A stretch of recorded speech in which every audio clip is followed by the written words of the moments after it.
paso a presentaros, no sé qué voy a presentar de Luis, pero bueno, voy a decir algo porque, claro, ahora como estas cosas se graban, Luis, pues lo mismo lo ve un señor aborigen ahí en Australia, ¿no? Y no te conocen, así que algo habrá que decir de ti para eso. Mejor. Esta tertulia es la que hace el número 27 de las celebradas en este curso 2020-2021. Y de ellas, esta será la séptima que pronuncie Luis Jiménez y que ya pasa a formar parte de más de 200 pronunciadas en los más de la docena, no sé, 13, 14 años de vida de este foro, en la que Luis ha sido presidente durante todos los años y alma viva del mismo. Luis es doctor en ciencias, en la sección de bioquímica, y se ganó su vida profesional durante muchos años trabajando en grandes compañías multinacionales americanas, sobre todo con temas de instrumentación científica, investigación e instrumentación. Pero Luis se nos jubila y entonces, pues como es un señor curiosón, se metió en la universidad, pero ya a tratar otro grado complementario, el grado de humanidades, una cosa completamente opuesta a lo que podía ser la tecnología, y haciendo el correspondiente máster y terminando sus estudios como doctor cum laude en humanidades en la sección de historia contemporánea. Ha publicado varios libros en esta especialidad y ha asistido a congresos de historia contemporánea en muchas ocasiones, presentando trabajos de investigación junto a prestigiosos historiadores. En los últimos años, además de capitanear este foro, siendo un ejemplo de trabajo y dedicación a la propagación de la ciencia y el conocimiento, sabemos que está trabajando en lo que él llama su nueva historia cuantitativa, que consiste en aglomerar una cantidad de datos históricos de forma que se puedan combinar para que los historiadores puedan sacar conclusiones interesantes aplicando los modernos sistemas de base de datos y de inteligencia artificial. Como el propio Luis gusta de comentar, con frecuencia y poco a poco te vas dando cuenta de que tu mundo es mucho más pequeño de lo que pensabas. Y en vez de sentirse satisfecho con los conocimientos adquiridos, compruebas que tanta modernidad, tanta tecnología, tantas matemáticas, tanta física, tanta química, tanta informática, robótica, mecánica cuántica, historia, ponen de manifiesto que el horizonte añorado se encuentra cada vez más alejado de lo que tú deseabas, dándote cuenta de que realmente sabes que no sabes nada. Os invito a ver el blog de Luis, www.luisjimenez.com blog, donde tendréis mucha información y muy interesante. Y sin más, Luis hoy nos va a hablar, se va a poner el gorro de historiador, no de científico, aunque algo le saldrá por ahí, y nos va a hablar del oro de Moscú, un tema interesante, bueno, interesante para quien le interese los temas de la guerra civil y una cosa que yo creo, o sea, un tema que yo creo que es bastante desconocido y sobre el que hay información bastante tendenciosa según venga de un sitio o de otro. Luis, a ver si nos destilas de conocimiento y de paso nos podías regalar un cachito de oro cuando acabes, si tienes por ahí. Venga, adelante. Bueno, Ángel Luis, tómate algo, hombre. Muchas gracias por la presentación. Y lo del oro, te digo que no, porque es que yo hago colección de dinero, de lo que se llama el oro amonedado. Y entonces es que desprenderme de la colección, Ángel Luis, es mucho. Mientras tanto voy a compartir pantalla a ver si soy capaz de hacerlo como Dios manda. Ahí estamos. Bueno, pues hoy vamos a hablar de un tema bastante controvertido que ha habido y que este tema, pues no sé por qué lo encajamos aquí dentro del Foro de Ciencia y Tecnología, puesto que no tiene así mucho que ver. Pero bueno, al fin y al cabo, me lo habéis pedido tantos que no puedo por menos que satisfacer a mis oyentes. O sea que salga lo que salga, y es un tema difícil porque voy a hablar bastante de la guerra civil para intentar entender un poco por qué esta historieta del oro de Moscú. Lo que voy a contaros no es una leyenda urbana, no es una película, no es el contar el dimes y diretes de lo que sea, no. No es una leyenda urbana, es lo que sabemos que se sabe sobre este tema. La mayoría de la información sobre la guerra civil está hecha por no historiadores, como ya sabemos, y de ahí que nazcan las leyendas urbanas y nazcan todas estas cosas. El estudio de la historia, como os he dicho muchas veces, no se opina y no se cree. Esta gente que está hablando, oye, en mi opinión, mira, desconfiar del que diga en su opinión, aquí lo que valen son los documentos, que la historia es una reflexión meditada con una documentación que te lleva a una conclusión razonada. O sea, no es que yo opino o es que yo creo, bueno, pues tú puedes creer lo que te dé la gana, pero lo que hace falta es saber, y es muy libre que cada cual piense lo que quiere. Ahora, tomarlo eso como un argumento histórico, perdonadme que os diga que no es así. Lo que voy a deciros no es lo que pienso de este tema, es el resultado de numerosos documentos que cito en cada momento. En el fondo de cada transparencia veréis que hay una referencia bibliográfica que es donde yo me he apoyado para sacar esa información. Bueno, la guerra civil y lo que ocurrió y por qué, pues es algo que es difícil, es muy difícil, porque los sentimientos personales de cada uno pueden alterar el producto tranquilamente. Han pasado más de 80 años y en estos después de 80 años la mayoría de los que se ha escrito no vivieron la guerra civil, lo cual es bueno para poder ser objetivo. Se han escrito muchos libros con motivo del 80 aniversario y que ahora hace más tiempo de la Guerra Civil Española, se han hecho montones de congresos en diversas universidades y yo he asistido, mirar mi cabeza ahí, a un congreso que se hizo en la universidad 80 años después, con un detalle que no sé si os habéis dado cuenta. Pone debate entre historiadores. Quiero decir que todos estos señores que hay aquí, todos ellos son historiadores. Aquí no hay periodistas, aquí no hay aficionados, aquí no hay gente tal. Todos estos han demostrado su capacidad de historiadores. Entonces, por eso las conclusiones son bastante fiables y no son sensacionalistas ni te ponen como ponen los periodistas. Al fin se ha descubierto que el oro de Moscú fue esto, lo otro y tal, dando la noticia. No, el oro de Moscú fue un hecho, no fue una noticia, un hecho que por una serie de razones pues ocurrió y como ocurrió lo tenemos que ver.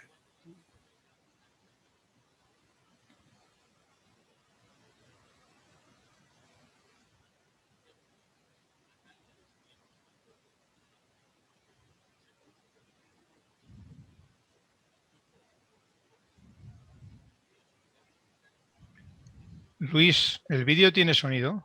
Sí, sí. Yo no lo oigo. ¿Te has acordado cuando has compartido pantalla marcar abajo a la izquierda el botoncito de compartir sonido? Voy a dejar de compartir y lo voy a hacer porque es que no lo he hecho. Perdonadme. Siento haberte interrumpido, pero era por No, la buena marcha del negocio. Tienes toda la razón. Tienes toda la razón. Abajo a la izquierda el botoncito de compartir, porque si no, no lo oímos. Bueno, voy a compartir pantalla. Le doy ahí.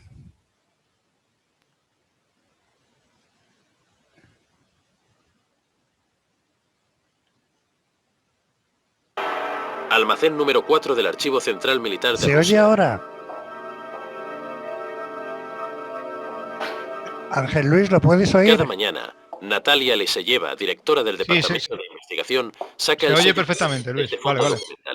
Aquí está la historia más secreta del Ejército Rojo, de las unidades militares de los servicios secretos y de su intervención en la Guerra de España.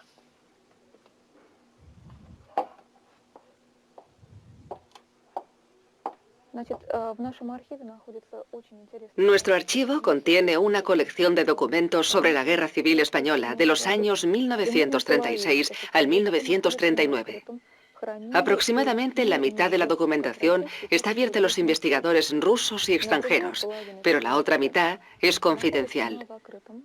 Hay que decir que los documentos a los que ha tenido acceso Televisión de Cataluña eran también secretos hasta hace poco. Por lo tanto, ustedes son los primeros en acceder a nuestra información documental.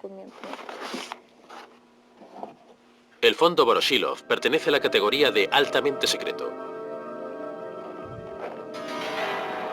Contiene toda la información personal del mariscal Klimen Voroshilov, máximo responsable del ejército y la marina soviéticos hasta el año 1940. Durante 55 años, la Unión Soviética se ha negado a facilitar el acceso a él. A través de sus informes confidenciales se puede reconstruir por primera vez el ritmo y el volumen de la intervención soviética en la Guerra Civil Española desde la óptica de los intereses de Moscú. El 16 de septiembre de 1936 nace la Operación X. X es España, y la operación consiste en transportar cargas especiales, es decir, armas para la República. El plan lo diseñó el ministro de Defensa, miembros de la KGB y los servicios de espionaje del Ejército Rojo. Voroshilov se encargaría personalmente de coordinar la ayuda a los amigos. Sus iniciales, KB, manuscritas en rojo, dan el visto bueno a los trámites. Pero la decisión final la toma siempre Stalin. A las 15:45 del 26 de septiembre, Voroshilov recibe una llamada. Stalin, que descansaba en su dacha de Sochi, en el Mar Negro, da la orden de salida de la carga. Pero pone una condición. El armamento no puede tener ninguna identificación soviética. La Unión Soviética es uno de los 27 socios de la no intervención. Lo que forzó a Stalin a intervenir en la Guerra Civil Española fue el peligro de lo que podría pasar en caso de una victoria del general Franco. Lo que es evidente es que para el Estado soviético, pues la Unión Soviética, patria del proletariado militante, acudía en defensa de los heroicos, abnegados, defensores de la República y de la legalidad republicana en España, y les prestaban toda la ayuda posible, de la manera más cordial, desinteresada. Absolutamente secreto. Así está encabezado este informe sobre la salida de barcos con carga especial a X, España, desde los puertos soviéticos a lo largo de la guerra. A la izquierda figura el nombre del mercante, después la fecha de salida y llegada, a continuación la carga especial que transporta y finalmente el desplazamiento en toneladas. El petrolero español Campeche inaugura la lista. Nombre en clave Y1. Será el primer barco con fusiles y ametralladoras que saldrá el 26 de septiembre del puerto de Feodosia, en el Mar Negro, hacia Cartagena. Los aviones y los pilotos llegarán a lo largo del mes de octubre a bordo de 6 barcos más. En total, 60 aviones. Los populares Katiuskas y Chatos serán fundamentales para contrarrestar la aviación del general Franco 5 veces superior.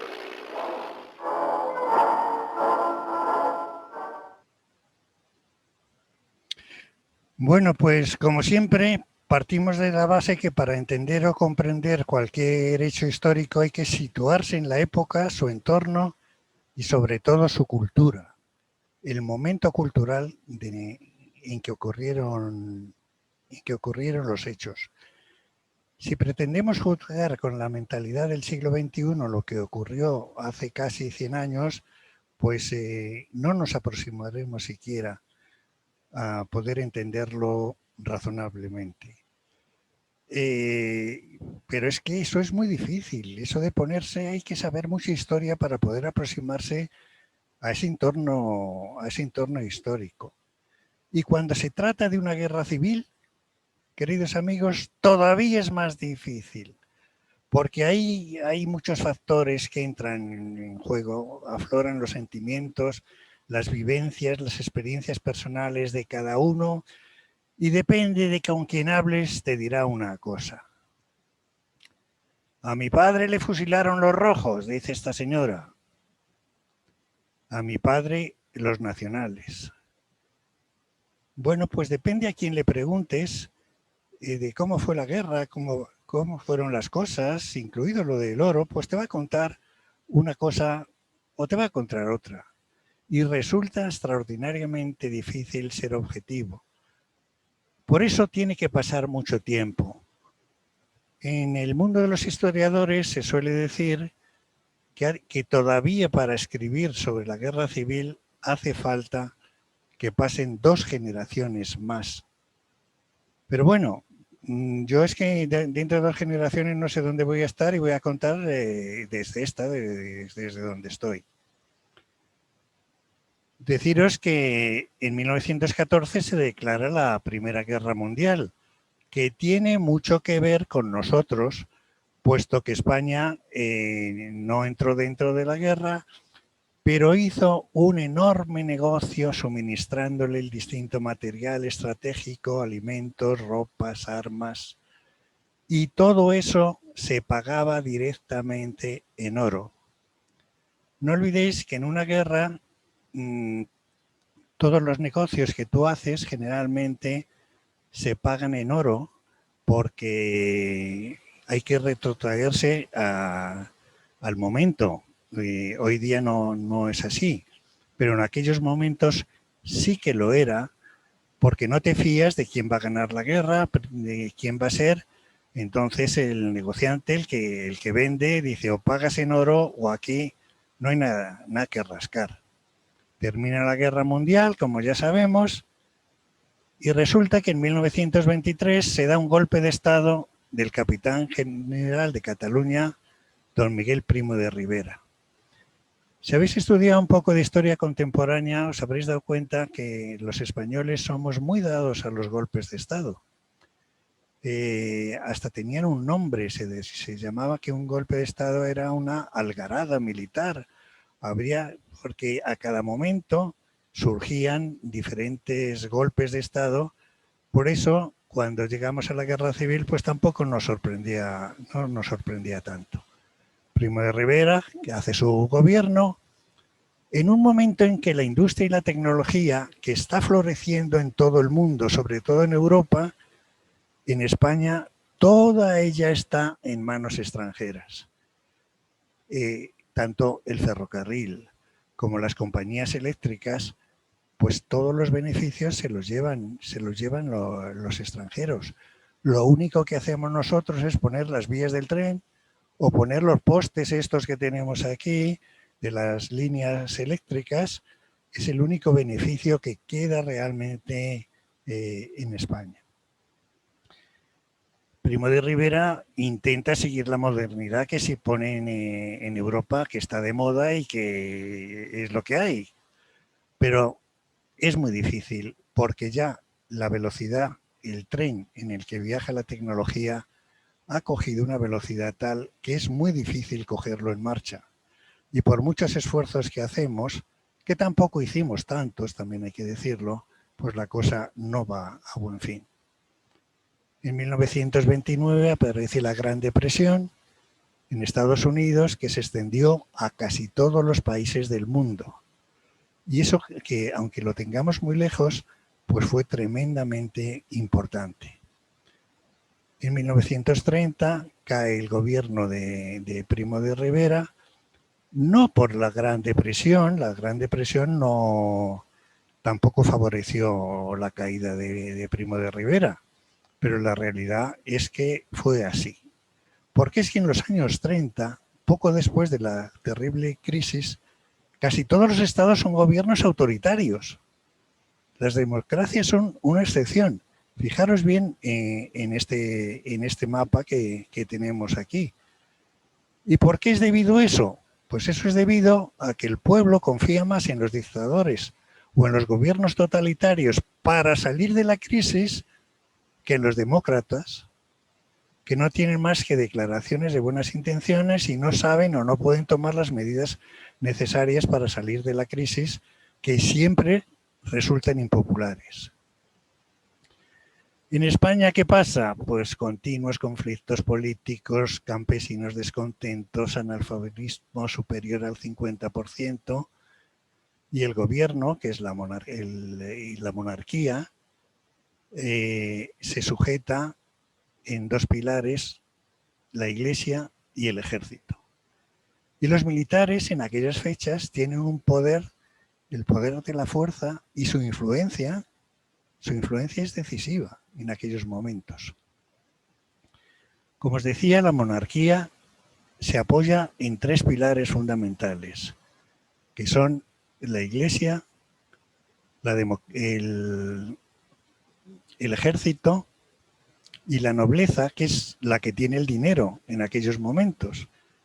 Entonces el rey es una persona omnipotente en la cual le hacemos una reverencia, y le hacemos una reverencia porque está ahí por la gracia de Dios. Que en la época del franquismo, si os acordáis, en las monedas de peseta ponía también por la gracia de Dios.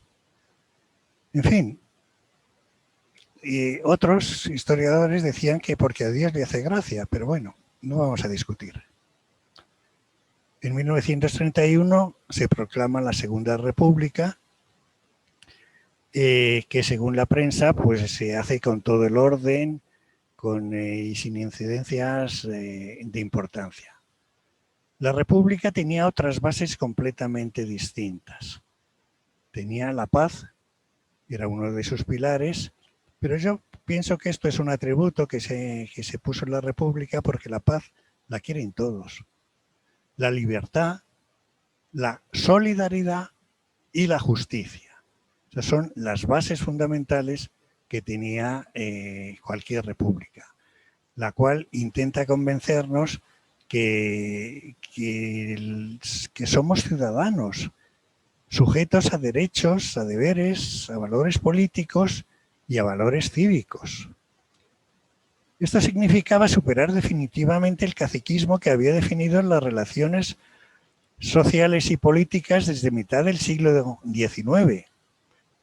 Y ya las revistas satíricas, de las cuales voy a acudir con frecuencia, pues ya pintaban el mapa del caciquismo en España con las imágenes de cada uno de los caciques que había en cada una de las regiones.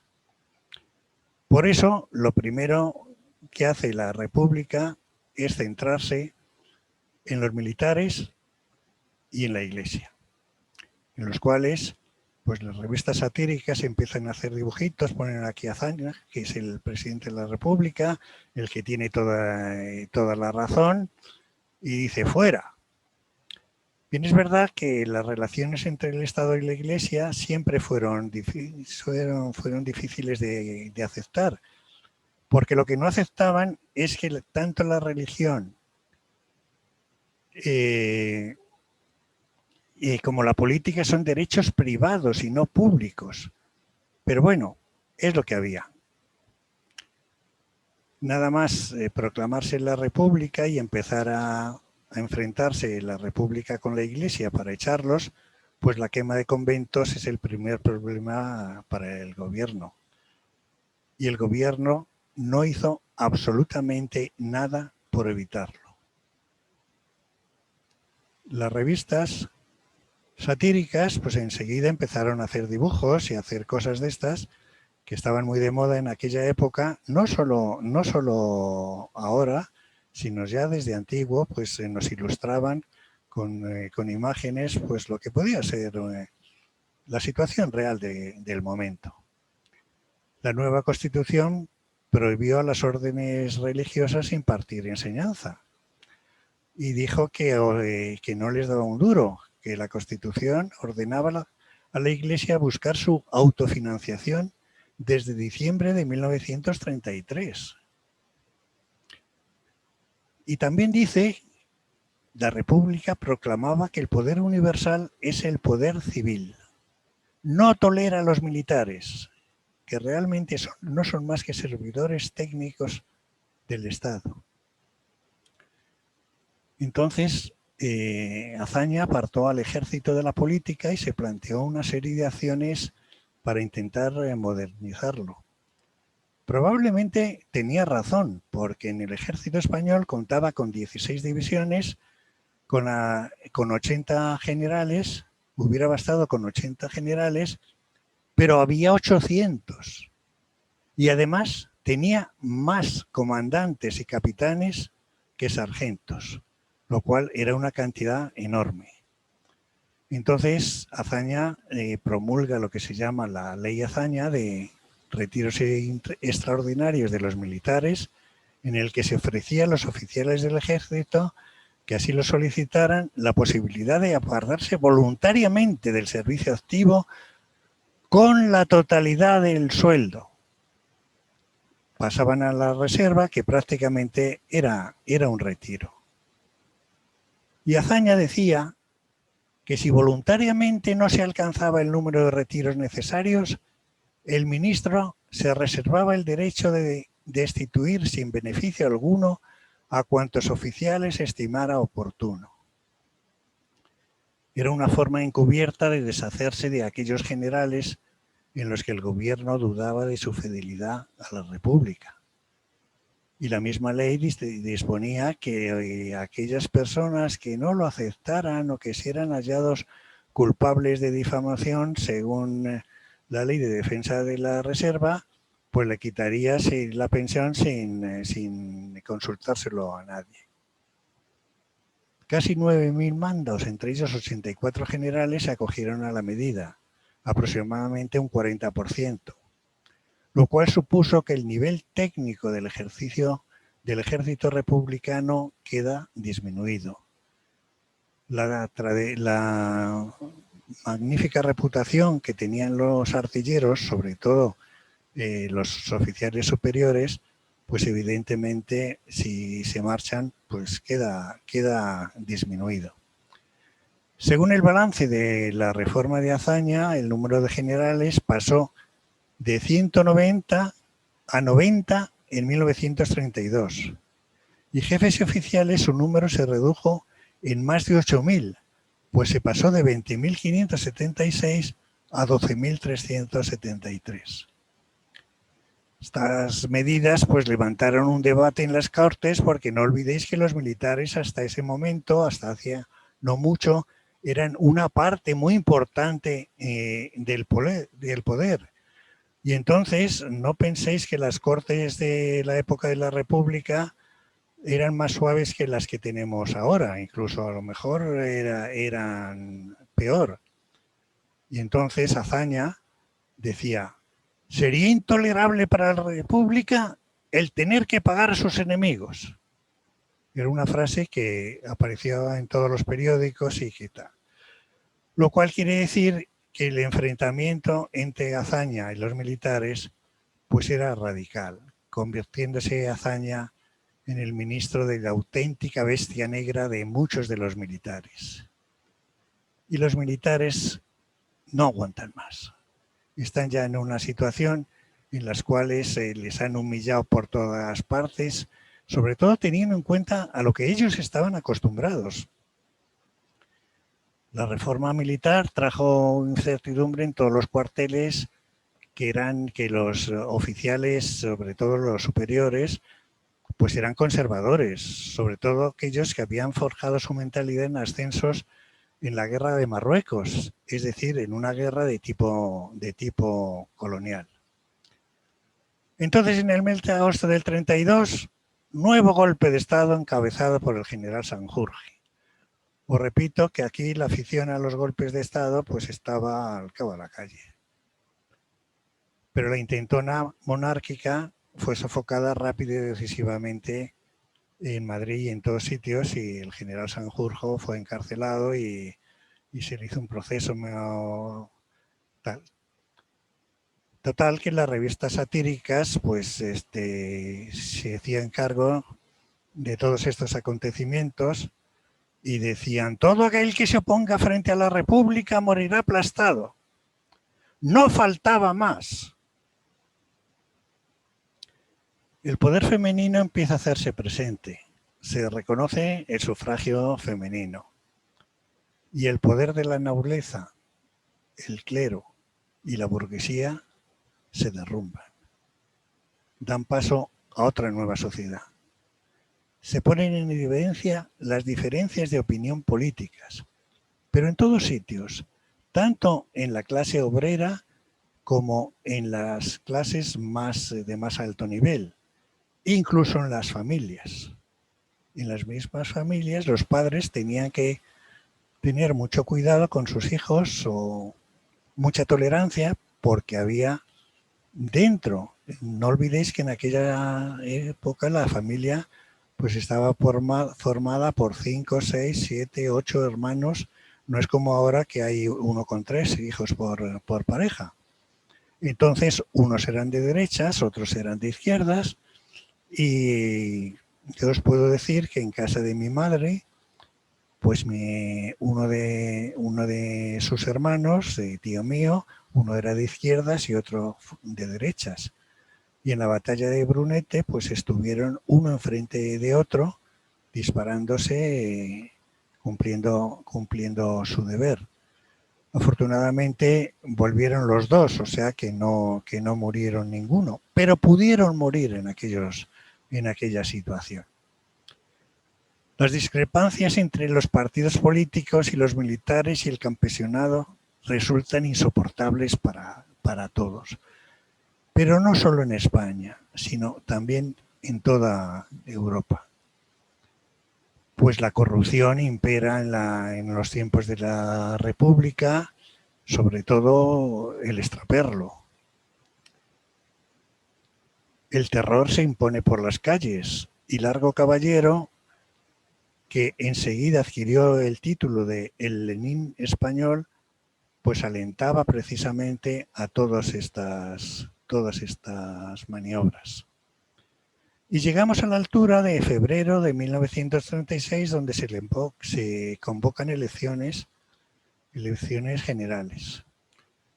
En todas las elecciones el fraude era generalizado. En todas, tradicionalmente.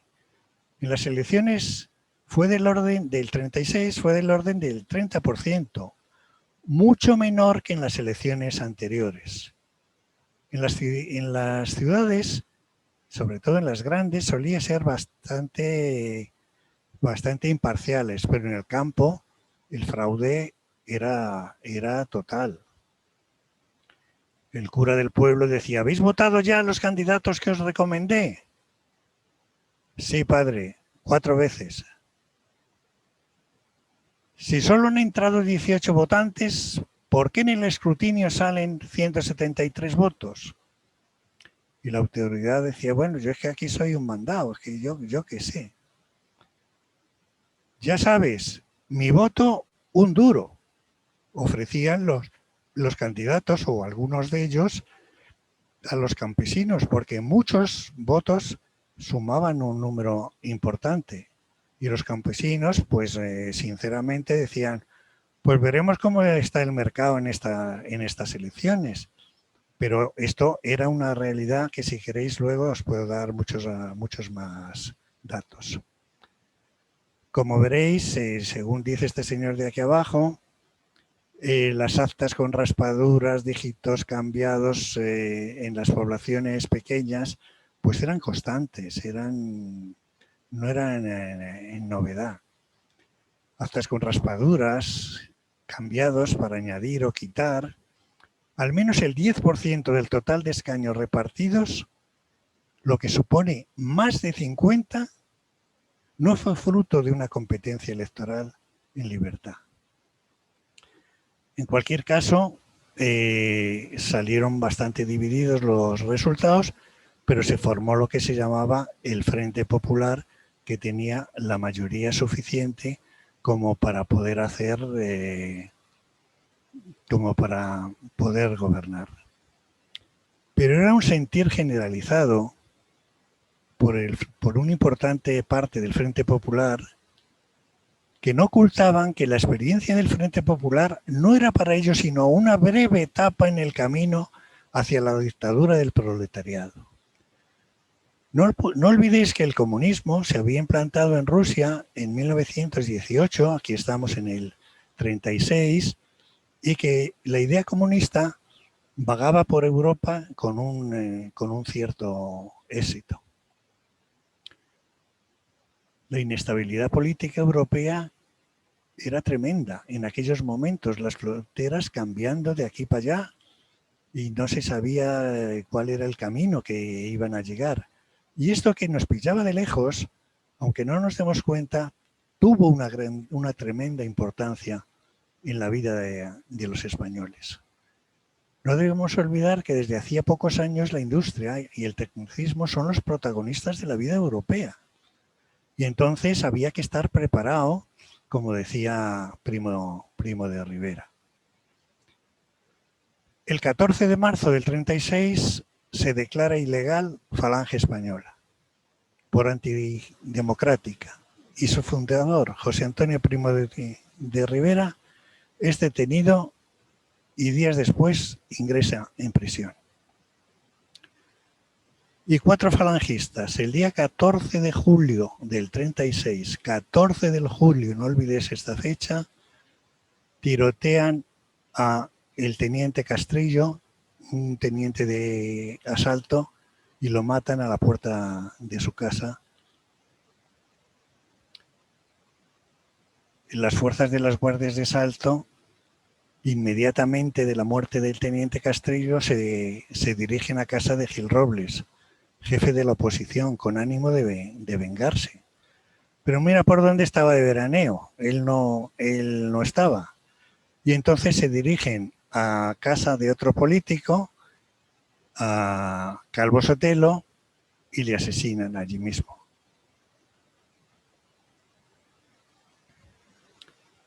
Al mismo tiempo, el financiero Juan Mars entrega un cheque en blanco al marqués de Luca de Tena, propietario del diario ABC, para financiar la adquisición de un avión que traslade a Franco a Marruecos para ponerse al frente de las tropas sublevadas.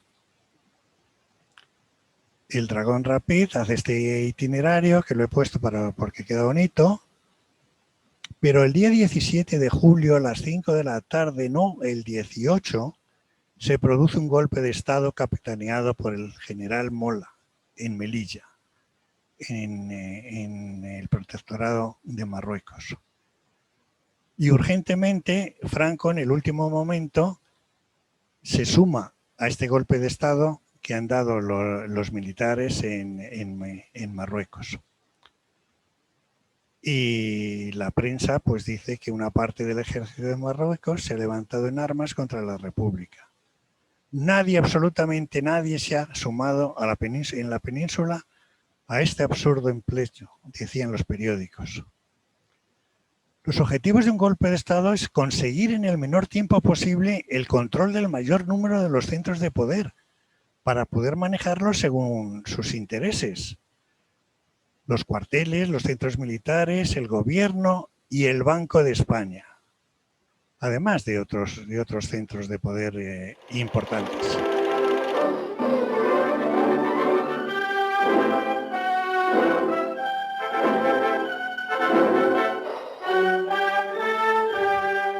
Noche de verano de 1936. En las carteleras de Madrid, el último éxito cinematográfico, Una noche en la ópera.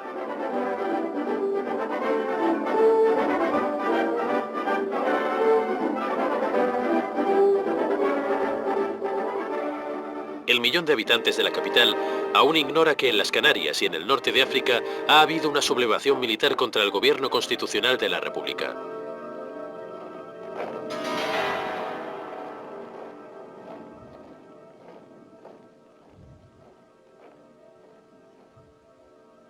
Con la misma aparente normalidad, el patio de operaciones de la sede central del Banco de España empieza la actividad propia de una mañana de sábado.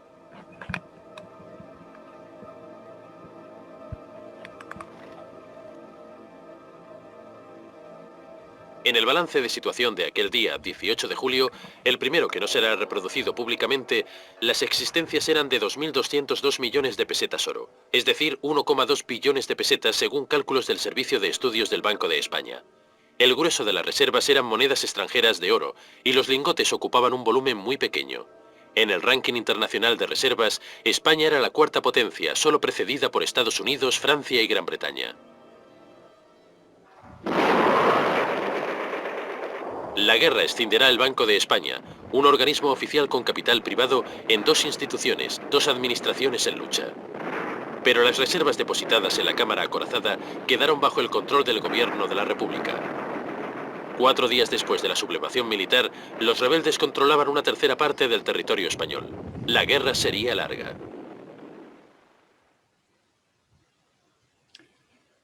El levantamiento militar en Marruecos no tuvo el éxito esperado por los rebeldes debido a la precipitación debida a los últimos acontecimientos, a la falta de coordinación entre las unidades, a la escasa difusión entre los militares, la preocupación de los militares de alta graduación próximos a su jubilación. Muchos militares se hubieran sublevado, pero no soportaban cómo les trataba la República. Pero no lo hicieron, porque tenían ya una familia que no les gustaría arriesgar.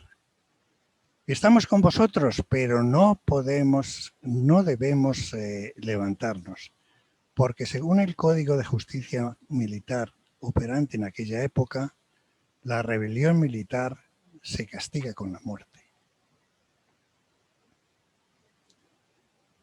En los pronósticos del ejército se sublevaría toda España, como en el resto de las algaradas militares que había habido.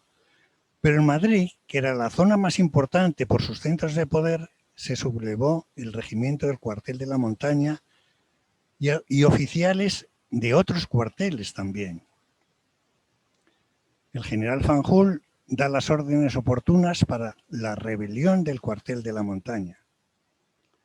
Empiezan los combates y el pueblo en armas, comandado por la Guardia Civil y la base aérea de Getafe, contrarrestan el golpe.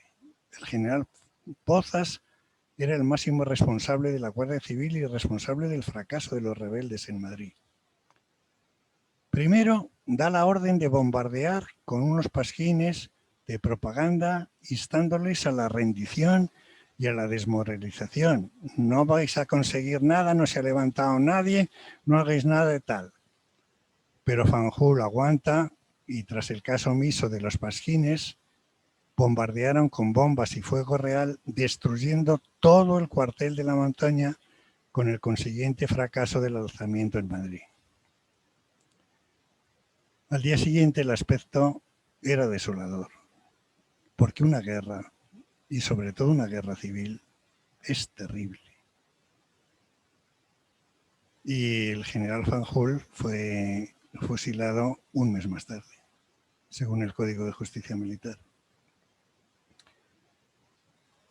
Total, que después de la sublevación nos encontramos que pensaba Mola, que era el director del levantamiento, que se iban a levantar toda España, pero solo estaba en su poder Marruecos, que no sé si se ve muy bien aquí, una pequeña parte de Andalucía y toda esta parte que tenemos puesta por aquí.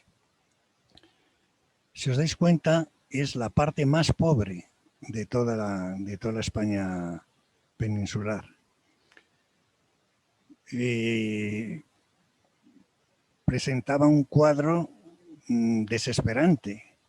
Una algarada militar, un alzamiento, cualquier cosa, no dura más de 2 o 3 días. Si no dura más de 2 o 3 días, la cosa va mal. Si no, que se lo pregunten a Sanjurjo. Entonces Mola se hace la pregunta que no se podía hacer otra. La rebelión militar supone la muerte. Su fracaso militar hace que el 20 de julio sea cuando realmente podemos decir que empezó la Guerra Civil Española. La prensa, gobernada por la República, toda España reacciona frente a los que se han lanzado contra el régimen y dice pues lo que tiene que decir.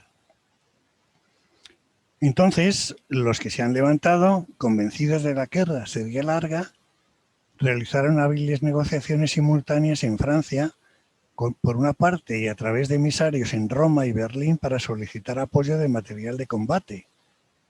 Con estas iniciativas dio comienzo la progresiva internalización del conflicto. Mientras Stalin duda y Londres se inhibe, los militares alzados se movilizan. Desde Biarritz y Las Palmas, representantes del general Franco, acompañados de hombres de negocios nazis, vuelan a Roma y Berlín para persuadir personalmente a Mussolini y a Hitler. Las gestiones fueron un éxito y pronto llegaron los primeros aviones.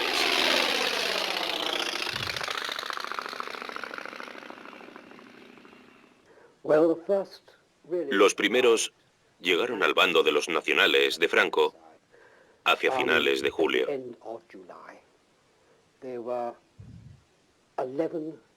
Fueron 11 bombarderos Junkers 52, nuevos, procedentes de la fábrica de Alemania. Hitler ordenó que los enviasen el 25 de julio. Los italianos llegaron el día 30 con nuevos bombarderos Savoia. Bien, enviaron 12, pero no estaban tan bien organizados. Los Junkers y los Savoia fueron vitales. El 5 de agosto se establece un puente aéreo que transporta a la península a las tropas moras del norte de África.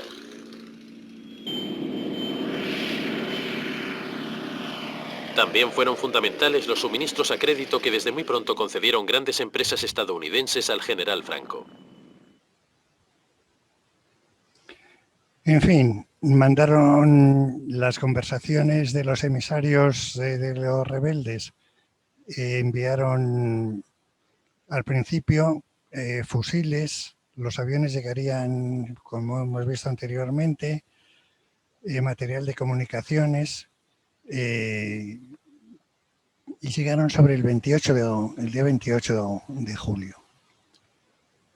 El hecho de que vinieran tanto de Alemania como de Italia una serie de armamento hace que la prensa internacional y que el mundo diplomático internacional se revolucione y piense que la guerra civil ha adquirido de pronto, la guerra civil española, una magnitud internacional. El peligro de la guerra civil española representaba para Francia la instalación de un gobierno ligado con Alemania e Italia habría supuesto que Francia quedara cercada por potencias hostiles.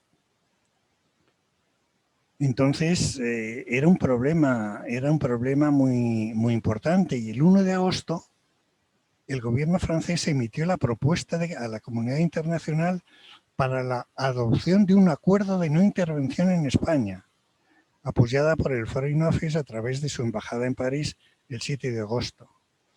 El acuerdo fue también inicialmente suscrito por la Unión Soviética, Portugal, Italia y Hitler.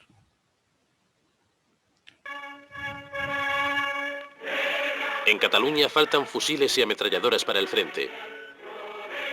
En estas condiciones, la República recibe un golpe de muerte. A finales de agosto, 27 países europeos se adhieren al pacto de no intervención por el que se prohíbe la venta, la exportación y el tráfico de armamento destinado a los contendientes españoles. El único país que oficialmente prestó ayuda a la República fue México, mientras que los Estados Unidos decretaban el bloqueo moral. En realidad, el acuerdo se aplicó en contra de la República porque las grandes democracias occidentales, sobre todo Francia y Gran Bretaña, los grandes mercados de armamento, se mantuvieron fieles al compromiso de embargo y se negaron a proporcionar armas a la República, mientras que Italia y Alemania, a pesar de firmar el acuerdo, enviaron armas continuamente desde julio del 36 al general Franco.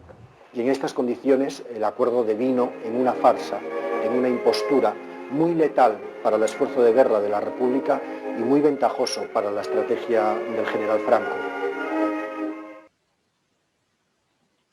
En fin, el acuerdo de no intervención en España fue firmado por 27 países, entre ellos estaba incluido Alemania e Italia, pues requería una fuerte financiación de los dos bandos, porque para mantener una guerra hace falta mucho dinero que no teníamos. Para las democracias europeas, convulsionadas por la Alemania hitleriana y temerosas de la Unión Soviética, el conflicto español era un molesto inconveniente. A grandes rasgos, la actitud del gobierno británico era de considerable hostilidad hacia Madrid y el gobierno republicano.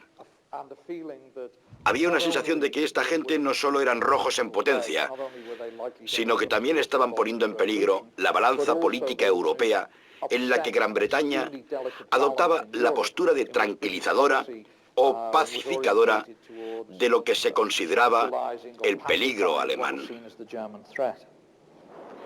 En un primer momento, el gobierno del Frente Popular en Francia se mostró favorable a prestar ayuda militar a la República Española. Sin embargo, las profundas divisiones internas dentro de la propia Francia y la presión británica en contra de esa medida refrenaron al gobierno francés y le forzaron a permanecer también neutral, como exigían las autoridades de Londres.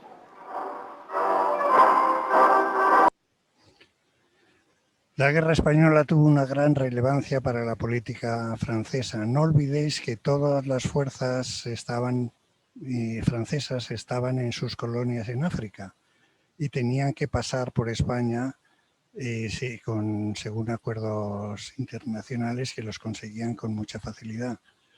Y por eso pues, era muy importante. A Inglaterra le pasaba igual. Sus fuerzas estaban en sus colonias y España estaba en una posición estratégica muy favorable. En fin, no vamos a hablar de toda la internacionalización del conflicto español, porque eso sería motivo de otra conferencia. Y hoy lo que vamos a hablar sobre todo es del oro de Moscú.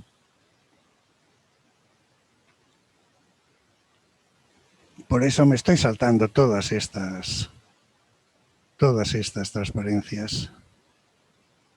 A finales de julio del 36 llegan los primeros aviones alemanes para las fuerzas rebeldes, los cuales, como ya hemos visto, pues se mandan a Marruecos para transportar a todas las fuerzas, todos los regulares, la legión, trasladarlos a la península en un magnífico puente aéreo. Y días después llegan los primeros aviones para el gobierno de la República, que eran modernos, pero no eran útiles para combatir, pues no tenían armas. Y entonces en una guerra un avión sin armas pues no es muy importante. El 28 de agosto, en la noche del 27 al 28, Madrid fue bombardeada por primera vez. Un Junker alemán lanza varias bombas sobre el Ministerio de la Guerra y la Estación del Norte, causando un muerto y varios heridos. Entonces, Rusia aprueba enviar una delegación diplomática a España. 5 días después, presentarían sus cartas credenciales a Manuel Azaña. Manda a sus generales primero para ver qué es lo que pasa, qué es lo que ocurre. El 4 de septiembre se intensifican las relaciones con el gobierno ruso controladas por el socialista Largo Caballero, el Lenin español, como hemos visto anteriormente. De lo que pasó en todas estas reuniones no existe documentación escrita, o la que exista no ha aparecido, no se ha puesto de manifiesto y no sabemos qué es lo que ocurrió allí. Pero por los hechos que vinieron después, pensamos todos o creemos que fue muy importante estas conversaciones. El estado de guerra se generaliza en toda España porque se dan cuenta el pueblo que esto no parece una revuelta militar más. Esto no es una algarada más de las que estamos acostumbrados y que ha habido tantos a finales del siglo XIX y principios del siglo XX. Franco asume todos los poderes y la República asume la guerra, que será larga y costosa, y empieza a tomar las medidas financieras necesarias para afrontar una guerra civil. Juan Negrín, ministro de Hacienda, se hace responsable de la financiación de la guerra. El nuevo gobierno, con 2 carteras para el Partido Comunista, toman la decisión de trasladar las reservas de oro del Banco de España. El objetivo, en principio, era salvar el oro del enemigo, cosa normal y corriente. Por supuesto, esta decisión fue secreta. El hecho era absolutamente ilegal. Pero en guerra los gobiernos se adaptan a cualquier circunstancia y promulgan nuevas leyes pues según su conveniencia. En aquellos momentos el Banco de España quedó en el lado republicano, que era un organismo oficial privado que disponía 2.202 millones de pesetas oro, equivalentes a 5.240 millones de pesetas efectivas.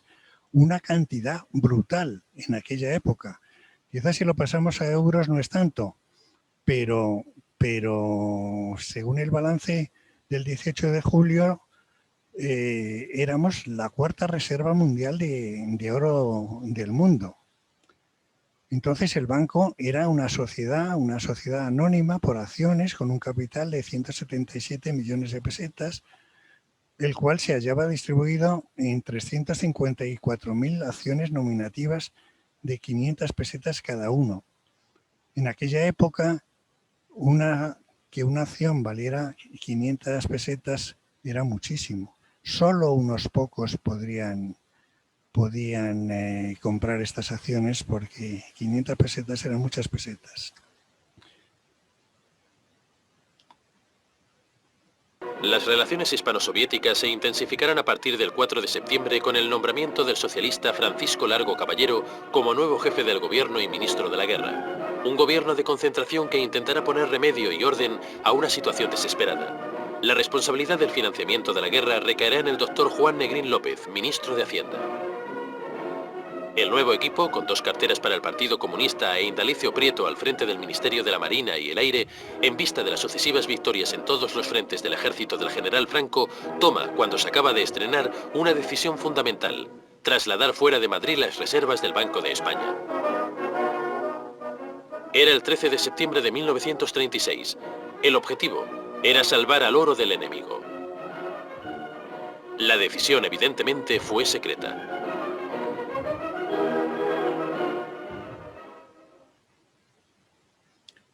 Al día siguiente de dar la orden gubernamental de sacar el oro del banco, se reúne el Consejo de Administración del Banco de España para estudiar la nueva situación gubernamental.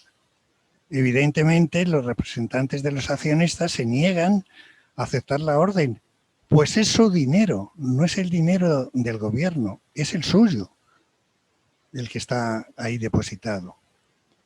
Pero por orden gubernamental, mientras se estaba realizando el Consejo del Banco de España, ya habían empezado a ejecutarse el mandato de transferencia del oro. Se forman 3 equipos de trabajo para la operación. Uno de funcionarios de banca, otro del sindicato de tranvías y otro de carabineros, que controlarán ya el futuro del traslado. Bueno, pues no era excesivamente técnico ni económico estos comités.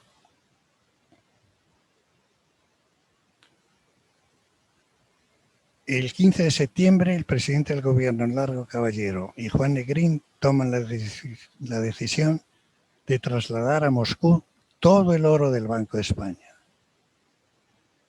Esta decisión hará que la República en adelante dependa ya de los deseos y conveniencia del Banco de España.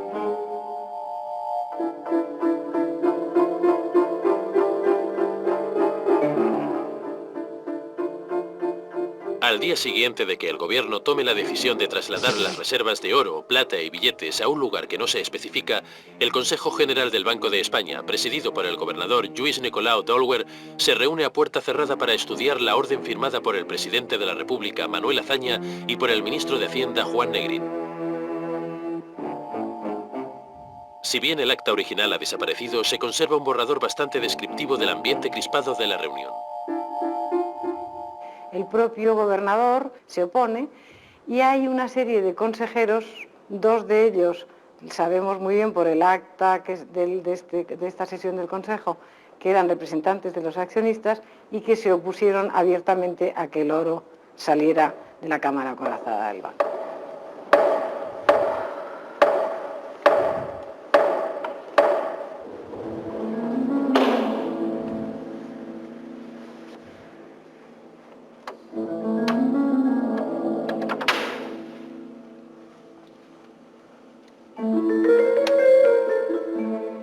Mientras los representantes de los accionistas privados presentaban la dimisión, en el sótano, en secreto, había empezado la operación del traslado de las sacas almacenadas en la cámara acorazada.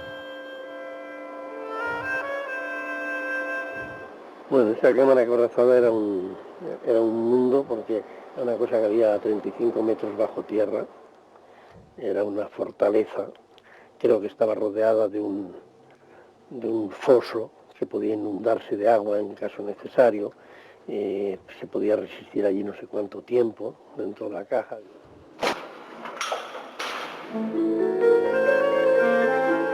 José María Rancaño organizó 3 equipos de trabajo, uno de funcionarios de banca, otro del sindicato de tranvías y el último de carabineros. Durante una semana, para preservar el secreto, 80 personas comieron y durmieron en el banco. Pues ahí estaban, pues había unas estanterías, en las estanterías estaban las sacas con el oro amonedado, había la plata, había billetes. Los 3 equipos, cada uno tenía su responsable, y diariamente me daban a mi cuenta, vamos, yo andaba por allí, por en medio de ellos, viendo cómo lo hacían, se clavaban las cajas, luego se lacraban, y por la noche venían unos camiones creo que eran de la motorizada, y se los llevaban a la estación, y en la estación los embarcaban.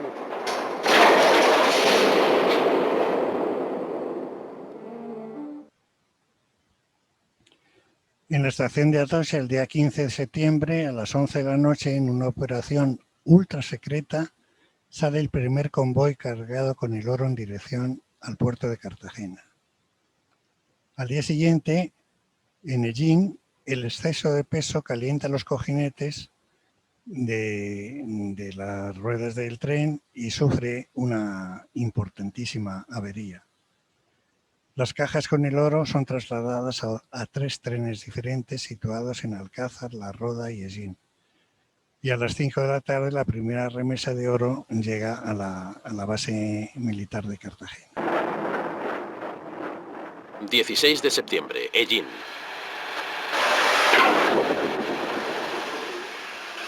Horas después de salir de la estación de Atocha, en Madrid, el primer convoy que transporta las cajas con el oro sufre una avería. Los cojinetes de algunos vagones se han calentado por la sobrecarga. Se tiene que hacer el transbordo de parte de las cajas en 3 estaciones diferentes: Alcázar, La Roda y Ellín.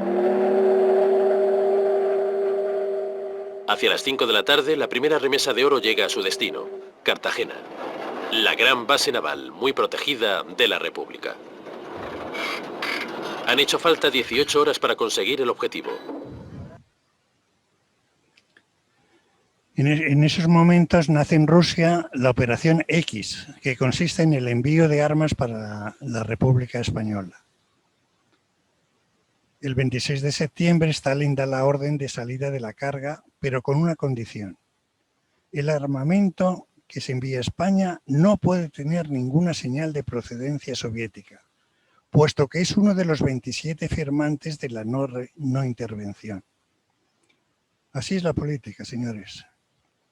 A Stalin le preocupa que Franco venciera y ocupara el flanco sur de Europa en alianza con Alemania y con Italia. 1 de octubre, Cartagena.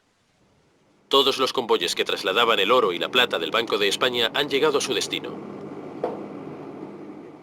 10.000 cajas de madera de pino se alinean en los polvorines 136, 137 y 138 que la Marina tiene excavados delante de la bahía de la Algameca. José María Rancaño también supervisó esa operación. Habían hecho unas puertas especiales con la chapa con la que se hacen los buques de guerra, con la chapa, supongo que de acero, y habían hecho unas puertas con 3 llaves, el mismo sistema que se utiliza en el Banco de España en todas sus oficinas y sucursales, de 3 llaves, 3 cerraduras para el director, el cajero y el interventor. Pues allí había 3 empleados que cubrían esas mismas funciones, el director, clavero y interventor.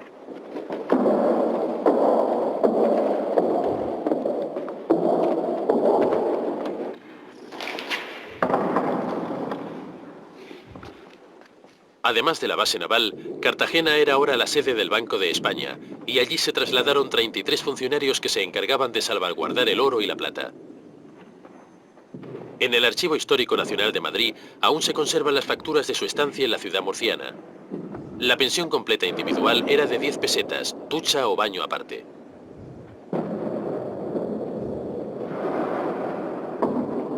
La operación había sido un éxito, salvo por el hecho de que era un secreto compartido por mucha gente.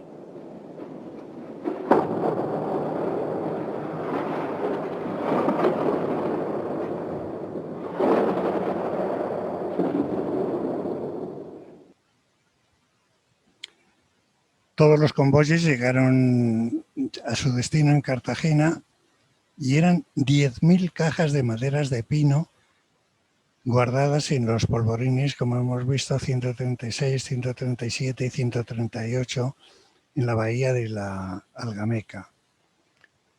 Cartagena se convierte desde ese momento en la sede del Banco de España, porque es que ahí es donde están las reservas de oro del país. Y en la noche del 20, entre el 20 y el 22 de octubre, de las 10.000 cajas con 75 kilogramos de oro cada una, 7.800 cajas parten en barco hacia Moscú. 2.000 cajas parten hacia París. Pero eso fue otro día. La pregunta es que si había 10.000 cajas, ¿qué ocurrió con las 200 cajas de oro restantes? Pues no tenemos una contestación, no tenemos una documentación que nos pueda decir quién sabía esas 200 cajas, que 200 cajas multiplicado por 75 kilos de oro es una pasta gansa, no es una cantidad pequeña. No sabemos, parece ser, y pongo mucho énfasis, que los que sabían dónde estaban esas 200 cajas de oro debieron morir y se llevaron el secreto a la tumba, porque antes o después aparecerían y entonces sería una noticia que daría la vuelta al mundo sin dudar. Durante 3 noches consecutivas, conductores de tanques de confianza de la República se trasladan las 7.800 de las 10.000 cajas llenas de oro a 4 barcos rusos. Todo nuestro oro abandona definitivamente tierra española. 4 barcos soviéticos lo mandan en barco hasta Odesa. 2 de noviembre, puerto de Odesa, Mar Negro. Tras 9 días de navegación, el Neva, el Kim y el Volgolés llegan a su destino. El Hruso, por culpa de una avería, lo hará unos días después. Agentes de la KGB forman el comité de recepción.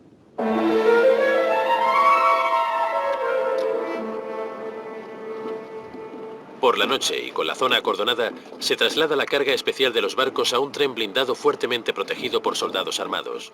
Es un tren sin paradas. Estación final, Moscú.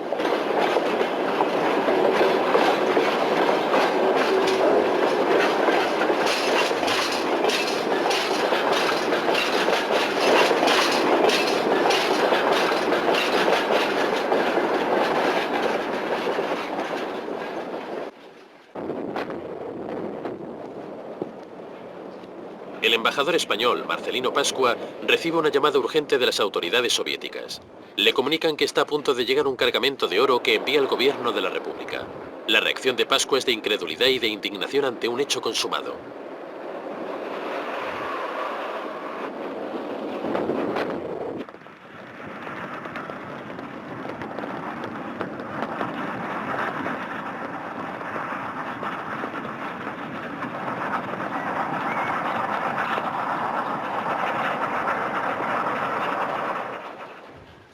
...6 de noviembre, Moscú. Ha sido un largo viaje. Madrid, Cartagena, Odesa, Moscú. Durante 2 noches, las 7.800 cajas serán trasladadas a su destino definitivo, el depósito de metales preciosos de la Unión Soviética. La operación ha sido un éxito, y sus artífices, Alexander Orlov y Arthur Stajewski, recibirán las felicitaciones personales de Stalin.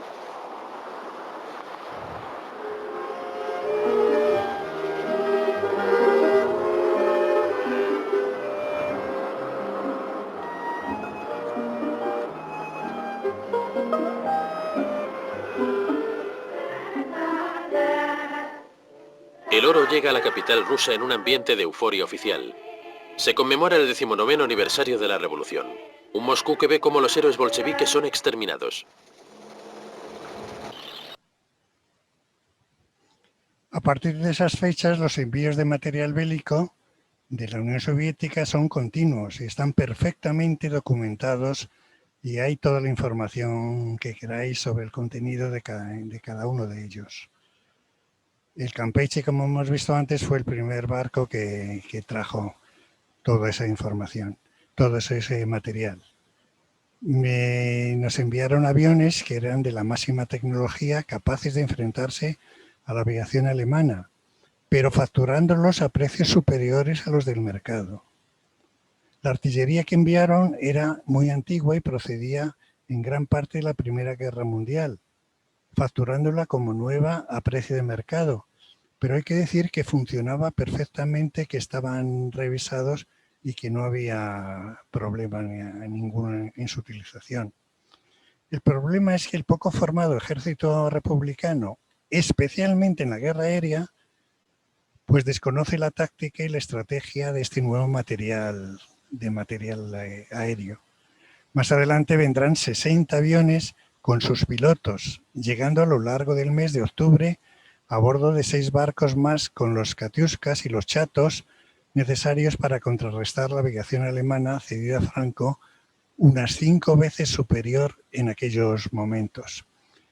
Por supuesto que los salarios de los pilotos, del entrenamiento y todo eso fueron cargados a la cuenta del oro. Pero con la imprescindible ayuda soviética empieza el proceso de dependencia de las instituciones republicanas y el ascenso en paralelo del Partido Comunista de España. Los retratos de Voroshilov y Stalin pasarán a ser un elemento familiar más de la iconografía de la época. 1 de octubre, Cartagena. Con la imprescindible ayuda soviética, pagada por adelantado, empieza el proceso de dependencia y ascenso de los comunistas en el gobierno republicano. El 15 de octubre, Franco publica un comunicado en el periódico El Heraldo de Aragón, donde denuncia la expoliación del oro y protesta ante los gobiernos occidentales. Todos los gobiernos se enfadan muchísimo, critican gravemente la decisión del gobierno de la República, pues inclina la balanza financiera a favor de Rusia a las puertas de la Segunda Guerra Mundial. Y mantenerlo en la cabeza, que es que estamos a las puertas de la Segunda Guerra Mundial, por eso lo que pase aquí en España va a tener influencia después. El equilibrio financiero pues se inclina, puesto que mientras la República se ve obligada a aceptar sin condiciones y control real la política de precios soviética, en las 3 plantas del depósito de metales preciosos, situado en el centro de Moscú, hay una actividad inusual. Ha empezado el recuento y el peso de las monedas de oro de las 7.800 cajas. Primero se analiza una muestra del 2% y después pieza a pieza hasta su totalidad.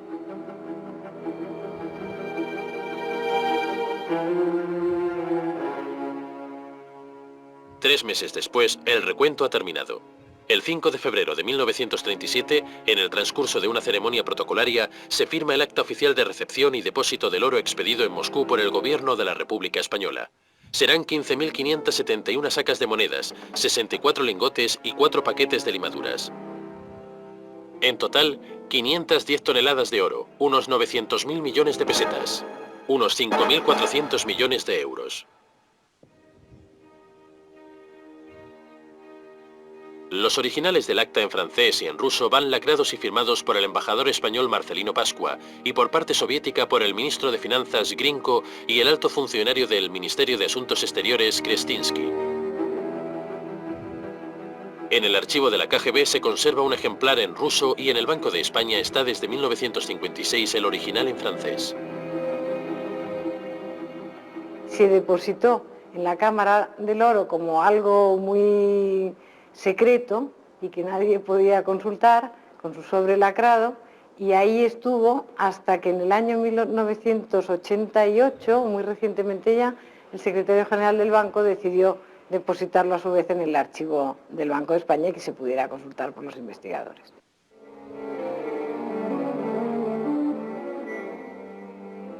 Ha nacido el niño, el oro, y para mantener la más rigurosa reserva, solo el padre de la madre, Negrín, y el abuelo materno, Largo Caballero, han de estar al corriente. Con este mensaje cifrado, Pascua comunica a Negrín la firma del acta de recepción del oro. La madre es España y el padre, la Unión Soviética. De manera ingenua, Pascua refleja una única realidad. El futuro de la causa republicana depende exclusivamente de la Unión Soviética. Y Moscú pasa factura.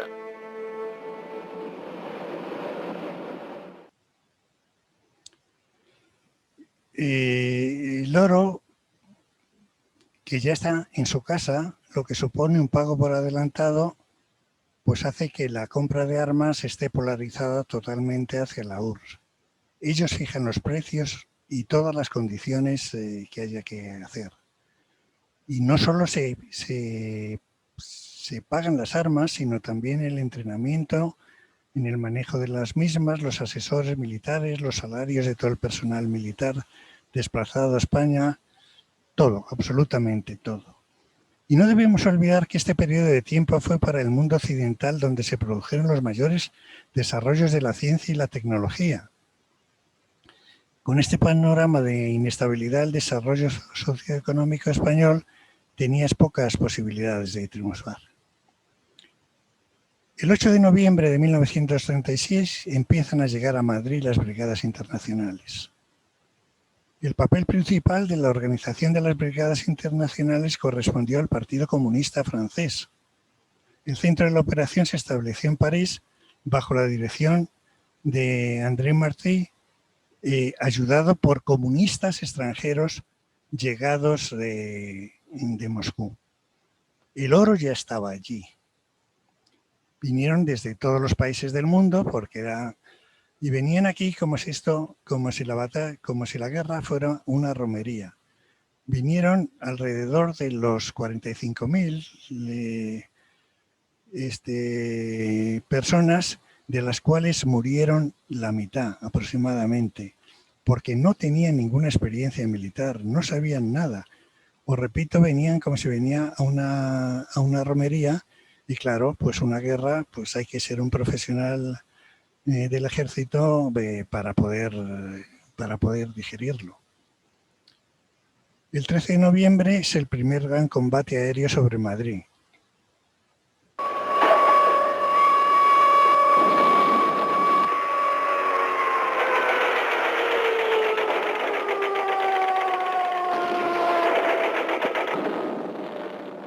Las bombas alemanas comienzan a caer sobre Madrid. La ciudad sufrirá hasta el final de la guerra un acoso implacable.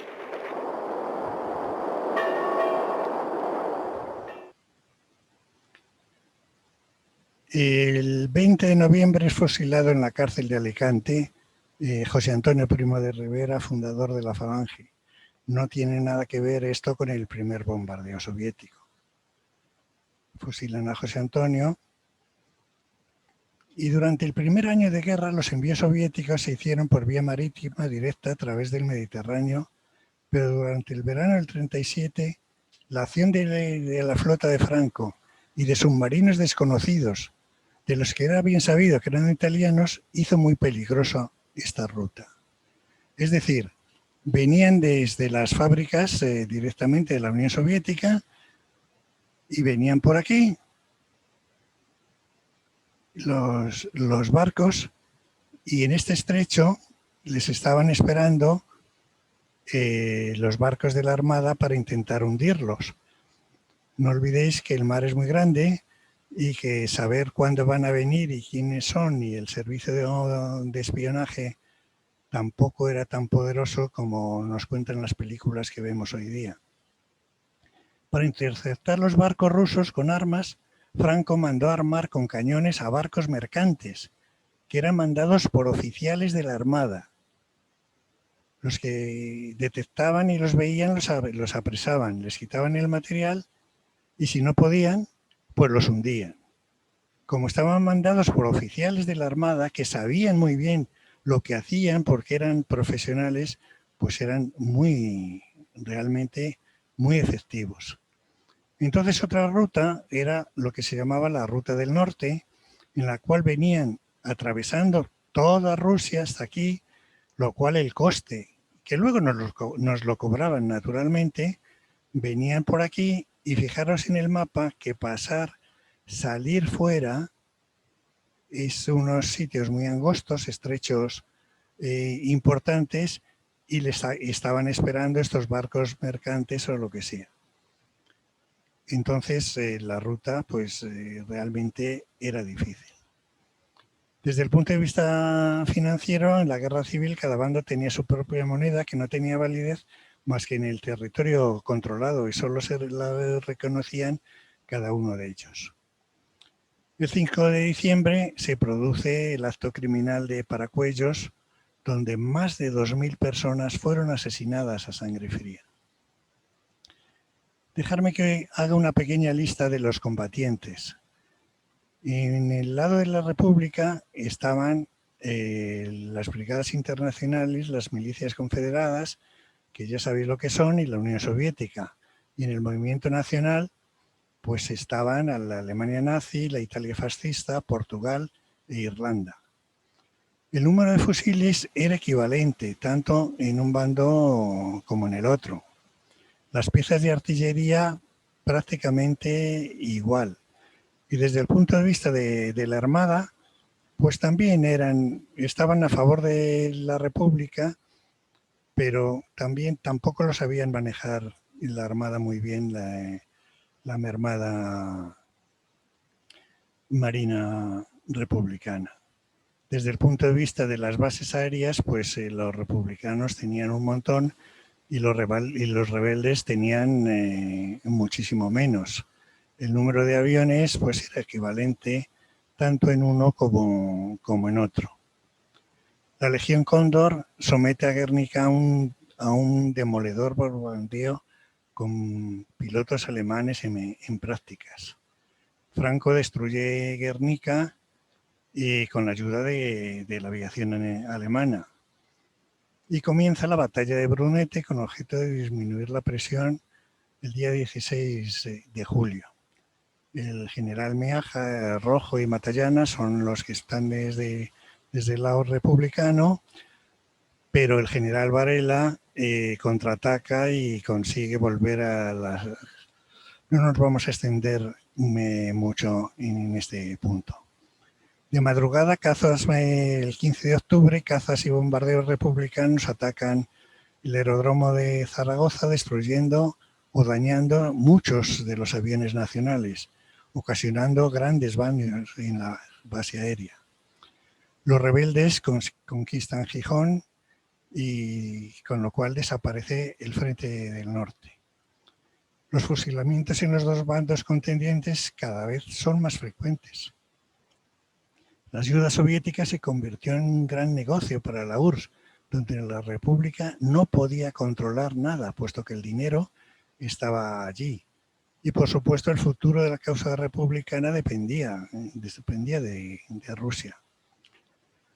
Terminada la batalla de Teruel con la reconquista final de la ciudad por las unidades nacionales, el 22 de febrero, los bombardeos son constantes.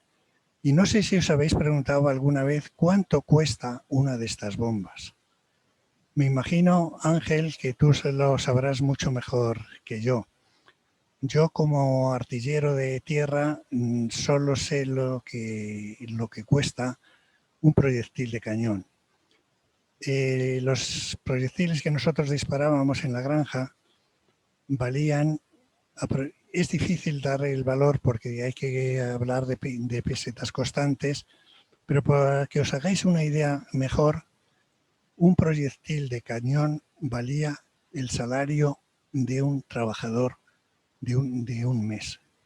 O sea que son cantidades muy importantes las cuales hay que pagar. Y con eso, y con el dinero de nuestro oro, se pagaron por las de un lado. En otra ocasión, si queréis, hablamos de cómo se pagó la ayuda alemana. Alemania en el 38 se anexiona a Austria, provocando una crisis internacional tremenda. Entonces el ejército prosigue brillantemente la actuación contra el marxismo, dice el general Jauer desde Córdoba. Los otros lógicamente decían lo contrario. Pero sorpresivamente, las brigadas internacionales se marchan de España en las Navidades, en fin de año de 1938. En Cataluña, Las autoridades republicanas y la Generalitat dicen adiós a los brigadistas internacionales. Es una despedida. Es el preludio del final.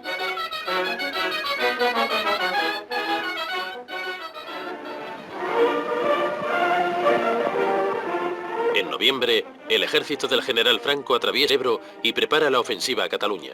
La República necesita con urgencia un suministro masivo de armas y Negrín envía a Moscú un hombre de su máxima confianza. Negrín les pidió, entre otras cosas, a Stalin, por conducto del general Hidalgo de Cisneros, que era a la sazón el jefe de la aviación republicana, que nos enviaran aviones de largo alcance para poder bombardear la retaguardia del franquismo, y no los enviaron. Ya no, se limitaron a servir o a surtir lo que estaba en camino y nada más. Y así llegamos al final de la guerra. El 27 de noviembre de 1938, Ignacio Hidalgo de Cisneros llega a Moscú y se entrevista con el mariscal Voroshilov. A través del informe que redacta el ministro de Defensa soviético, se puede conocer el contenido de la conversación. Hidalgo le dice a Voroshilov: salvo su país, nadie nos vende nada. El hecho es que pagamos a unos estafadores o a otros, pero no recibimos nada a cambio. Los republicanos llegaron a hacer tratos de compra de armas con 36 países diferentes. Y debo decir, dejando de lado casos individuales, que los republicanos tuvieron que pagar precios astronómicos bajo una gran corrupción. No solo a nivel de los comerciantes, sino que también pasaba con ministros, oficiales del ejército y gente de esa clase a todos los niveles. Stalin recibe a Hidalgo de Cisneros en un despacho del Kremlin. En Moscú ya no queda ni una pieza de oro, y los soviéticos quieren saber cómo se paga esta nueva remesa de armas. El jefe de la aviación republicana comenta en sus memorias que acordaron un crédito de 110 millones de dólares con la única garantía de su firma. Pero en realidad solo era un gesto, porque Stalin y Voroshilov redujeron a mitad el valor del pedido, y ni eso llegó al ejército de la República. Es el último suministro, perfectamente detallado en el archivo militar de Rusia. Este informe de 24 páginas del 14 de diciembre de 1938 es la lista de la carga de los 7 barcos preparados en el puerto de Murmansk para ser enviados a Burdeos y desde allí por tren a X. Coste total de la operación, 55 millones de dólares. La cifra coincide sospechosamente con el importe del Fondo de Ayuda Internacional que a lo largo de los 3 años de guerra se ha recogido en Moscú. En fin, llegamos a mayo del 38 y Franco se inquieta al observar el desarrollo político nazi, temiendo que Hitler pierda interés por la guerra en España. El presidente Juan Negrín expone un programa político como los 13 puntos de Negrín, donde expone las condiciones para alcanzar una paz negociada con la España franquista. Pero Franco no le hace ni caso. En junio Francia vuelve a cerrar sus fronteras con la España republicana, con lo cual era mucho más difícil mantenerse los pocos suministros que quedaban de la poca gente que ya no os podía fiar. En Andalucía los republicanos bombardean el mercado de la pequeña localidad de Cabra, aparentemente sin ningún interés militar en aquel momento, provocando 107 muertos y más de 200 heridos. Va pasando el tiempo, los rebeldes se van apoderando de distintas partes de la península. Juan Negrín le pide a Stalin más armas para la República, pero ya no queda ni un gramo de los 510 toneladas del oro español. Este hecho, más los acuerdos rusos de Hitler, presagian claramente la caída de la República Española. Pero si os fijáis, en el año 39, todo lo conquistado por los nacionales es la parte verde, pero la parte que está en la zona en la parte de la República todavía es muy grande. Y la situación en Europa es cada vez más complicada porque estamos a la mismísima puerta de la guerra mundial. Entonces Franco se inventa y consigue organizar un golpe, una revolución dentro de la propia República, un golpe de Estado que rinde a Madrid y al resto de España sin disparar un solo tiro. Madrid se ha incorporado a España, decían los periódicos, el camino de los republicanos es hacia el exilio, se derrumban todos los frentes y se rinde incondicionalmente el ejército. En fin, podíamos hablar muchísimo más, pero ya es bastante tiempo el que llevamos y simplemente deciros que poco después Alemania invade gran parte de Europa tras conquistar París. Dejarme terminar con esta frase que en una guerra civil todo, absolutamente todo está fuera de su lugar y no tiene lógica alguna. En fin, aquí tenéis una información de donde yo he sacado la información, además de la citada al pie de cada una de las transparencias, y veréis que están los más importantes historiadores de este país. En fin, no me he pretendido sentar cátedra, me he saltado un montón de cosas que quizás para otra ocasión tengamos la oportunidad, pero vamos, que simplemente terminar como termino siempre. Muchas gracias y solo seguimos.